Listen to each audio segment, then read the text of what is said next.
regrettably borne witness to the fact that we have a health service that's in complete chaos. The cost of the National Children's Hospital are spiralling out of control and will have serious impacts in relation to other health projects over this year and beyond. On Tuesday, we've seen 500 ambulance personnel stage a strike because the HSE bluntly and blatantly refuses to recognise the union to represent its members. And we have now the scenario where thousands of letters are being delivered to patients, many of them who've waited for long periods of time, telling them that their surgeries have been postponed because of the inevitable industrial action of nurses and midwives due to the government's continued failures to address the recruitment and retention crisis. And to top all of that, in the last 24 hours, we have another cervical check scandal. Serious issues have emerged in relation to this screening programme. We have a health service, Taoiseach, that is in a state of constant chaos, and no one on your government benches seems to be willing to accept the seriousness of this situation. The latest developments concerning cervical check will be a source of serious concern and worry to many women. And while we have been assured that the risk to women here is low, it is yet another example of the incompetence in a chaotic system.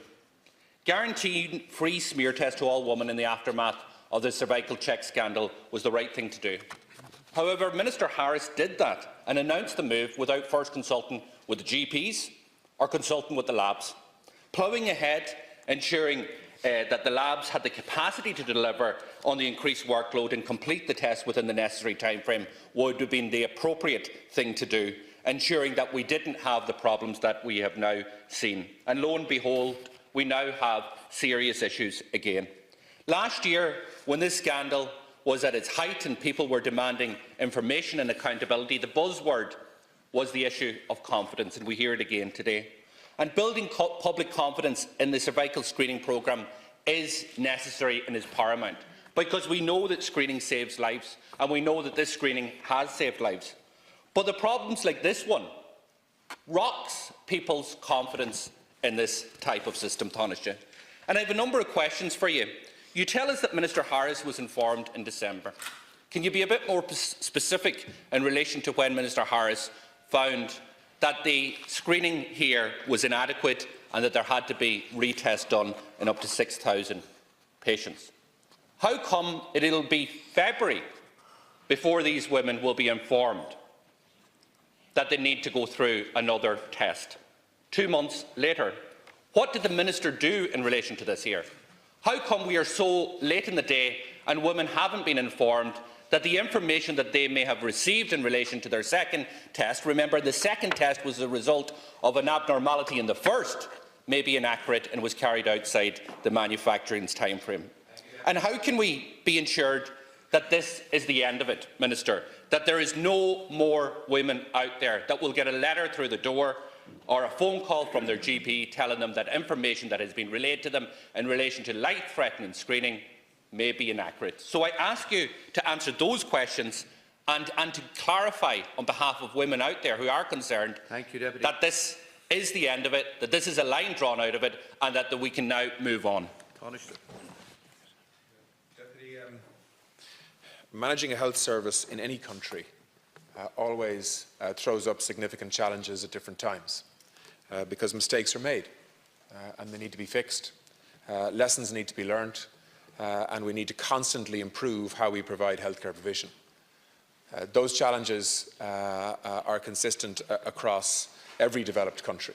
We spend €16 billion a year on our healthcare and there is a constant demand for change and improvement. And yes, when mistakes are made, government needs to be held to account in terms of how it fixes those errors and learns lessons from them. In terms of the cost overruns in the National Children's Hospital, we have now commissioned PwC to look in detail at how that, and yes, we need to pay for that to make sure that the job is properly done. Rather than actually trying to score political points on the back of actually getting a proper professional piece of independent work done to make sure that we get an accurate assessment on what happened so that we learn lessons for other projects. In relation to the nurses' strike, that is now with the WRC. the machinery of the state, who I hope will be able to bring sensible proposals that can be the basis for an agreement that can avoid the significant impact on patients of strike action.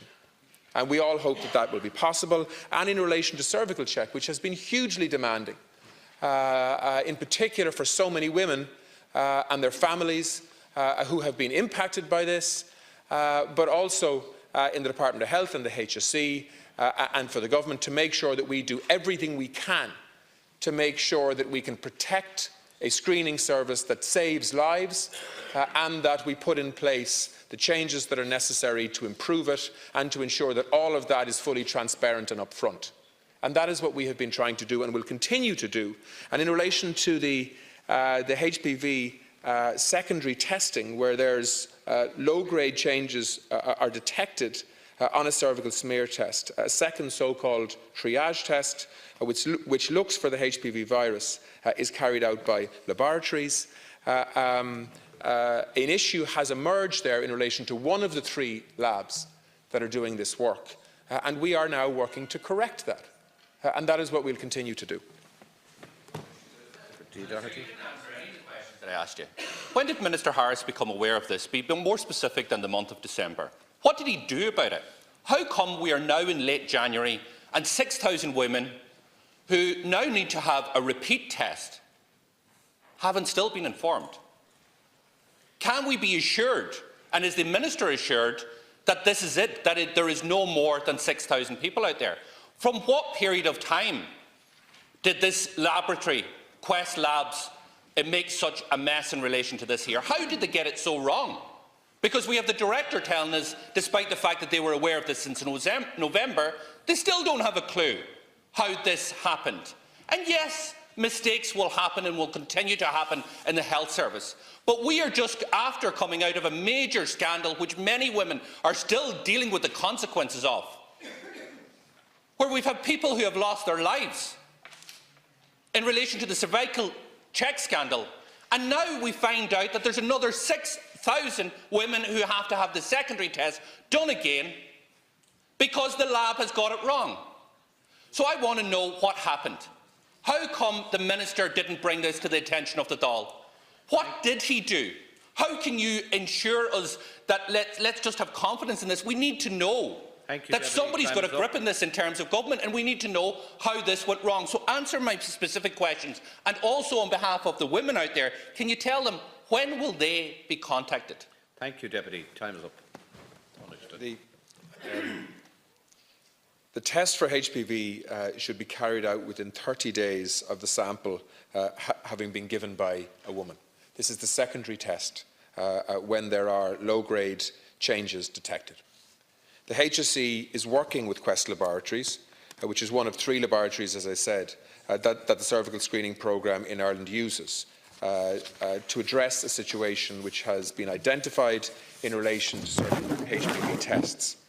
Of the approximately 500,000 samples tested by Quest since 2015, the HSE has advised that some HPV tests have been performed outside of the recommended 30-day timeframe, and I'm assured that this issue affects a very small portion, approximately 1% of the tested total. There will be cases where this means that a woman who has already had a test will be written to and requested to present for a retest on a precautionary basis. The HSE will write to those women and to their GPs next week to request that they return for a further test. It's expected that up to 6,000 women will be invited for a repeat test. These tests will be processed by the lab as a priority.